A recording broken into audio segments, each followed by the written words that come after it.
तो दोस्तों जैसा कि आप लोग को पता ही होगा कि इस समय भोजपुरी के पावर स्टार पवन सिंह अपने चुनाव प्रचार को लेकर काफ़ी ही ज़्यादा चर्चा में बने हुए हैं और उसी को लेकर दिनेश लाल यादव यानी निरहुआ का बहुत बड़ा स्टेटमेंट सामने आया है।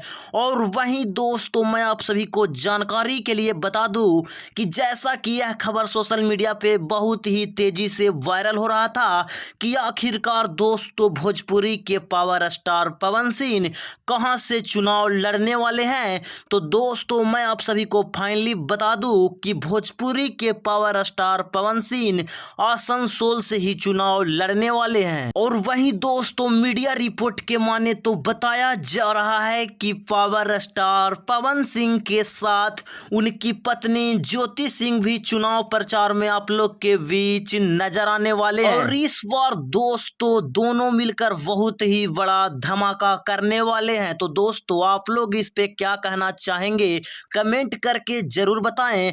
और दोस्तों आप लोग भी भोजपुरी के पावर स्टार पवन सिंह को बहुत बड़े फैन हैं तो आप अपने इस चैनल को सब्सक्राइब वीडियो को लाइक जरूर करें।